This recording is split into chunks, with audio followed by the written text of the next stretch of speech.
सबके अपने अपने इष्ट देव होते हैं, हर किसी के। कोई ठाकुर जी को मानता है और ये तो सब कुछ यही ठाकुर जी, यही लड्डू गोपाल है, यही कान्हा, यही कृष्ण कन्हैया। और यही देखना चाहो तो इनको काफी माता लल्ला के रूप में भी देखती हैं, लल्ला के रूप में सेवा करती है इनकी कि ये हमारो लल्ला है। लल्ला के रूप में सेवा करती हैं, नहलाती हैं, भोग लगाती हैं, सुलाती हैं।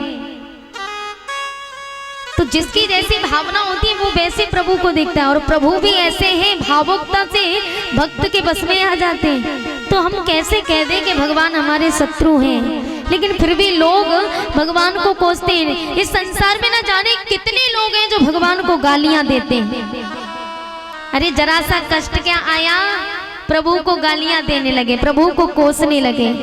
लेकिन प्रभु भी हमारे ऐसे हैं कि भक्त गाली दे या कुछ भी, लेकिन फिर भी सहायता करने दौड़े दौड़े पहुंच जाते हैं।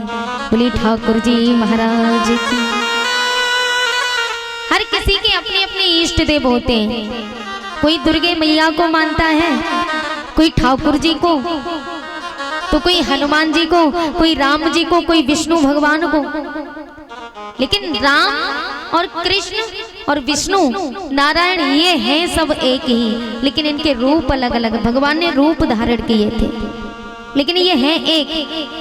तो कोई भोले बाबा को मानता है, कोई दुर्गे मैया को मानता है, कोई हनुमान जी को, कोई राम जी को, कोई किसी को। हर किसी के अपने अपने इष्ट देव होते हैं। लेकिन आप दिल से जिसको भी चाहो। एक बार की बात, एक बार क्या हुआ, एक मेला लगा हुआ था भारी, बहुत भारी मेला लगा हुआ था। सेठ जी और सेठानी मेला देखने के लिए गए। सेठ और सेठानी जब मेला देखने जाते हैं तो मेले में इतनी भीड़ थी, सेठ सेठानी का हाथ छूट जाता है। सेठानी मेले में खो गई। अब सेठ जी बड़े परेशान, सेठ जी मेले में अपनी सेठानी को ढूंढते फिर रहे।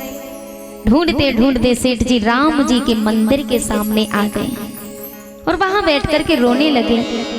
राम जी के मंदिर के पुजारी जी ने कहा, अरे सेठ जी राम राम, राम राम भैया, राम राम। अरे क्या हुआ, कैसे मुंह लटकाए हो, लुटे व्यापारी की तरह बैठे हो, क्या बात है? सेठ जी ने कहा, अरे पुजारी जी कहा बताएं। बोले हमारी सेठानी है ना, अरे मेला देखने आए थे, सेठानी मेले में खो गई। पुजारी जी ने कहा, अरे सेठ जी तो चिंता की बात क्या है? बोले एक काम करो, अब पुजारी जी को तो वैसे भी लालच रहता ही है, कोई भी आए और हमारी जेब गर्म हो। पुजारी जी ने कहा एक काम करो, बोले पास के बगल में हलवाई की दुकान है, हलवाई के पास में जाओ, देसी घी के बने हुए लड्डू लेकर के आओ, राम जी को अर्पण करो, तुम्हारी सेठानी मिल जाएंगे। अब सेठ जी भी ऐसे भोले भाले, सेठ जी पहुंचे हलवाई के पास। सेठ जी ने कहा, बोले भैया 1 किलो देसी घी के बने हुए लड्डू दे दो। हलवाई ने पैक किए और सेठ जी जब वापस आए तो हनुमान जी का मंदिर पास में पड़ता था। हनुमान जी के मंदिर के पुजारी जी ने कहा, अरे सेठ जी राम राम। हाँ भैया राम राम। अरे कहाँ जा रहे हो आज मिठाई का डिब्बा लिए? बोले आज क्या बात है? सेठ जी ने कहा, अरे भैया कहाँ बताएं, हमारी सेठानी जी खो गई है ना, तो राम जी के मंदिर के पुजारी जी ने कहा है कि देसी घी के बने हुए लड्डू राम जी को अर्पण कर दो, तुम्हारी सेठानी मिल जाएंगे। पुजारी जी ने कहा, अरे सेठ जी आप भी कहाँ आ गए बातों में? अरे जना सोचिए, राम जी की पत्नी जब खोई थी ना सीता, तो उन्होंने अपनी पत्नी को नहीं ढूंढ पाया, तब हमारे हनुमान जी ढूंढ करके लाए, तो वो तुम्हारी पत्नी ढूंढ के क्या देंगे? बोले एक काम करो, हनुमान जी के चरणों में अर्पण कर दो। सेठ जी ने कहा बात तो ठीक है। तो सेठ जी दौड़े दौड़े गए, हनुमान जी को अर्पण किया और उसी मंदिर की परिक्रमा लगाने लगे। भगवान की ऐसी कृपा हुई कि उसी हनुमान जी के मंदिर में परिक्रमा लगाते हुए सेठानी मिल जाती है।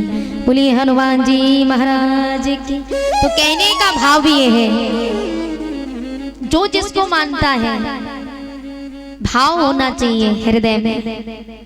हर किसी के इष्ट देव होते हैं। यहाँ वहाँ घूमने से आप ये कहो अरे भैया वहाँ का दरबार बहुत सच्चा है, एक बार वहाँ चलो भगवान पुकार सुनते हैं, ऐसी बात नहीं है। आप हृदय से पुकार करके देखिए, भगवान तो आपकी यहाँ भी मदद कर सकते हैं, लेकिन कोई बुलाने वाला तो हो।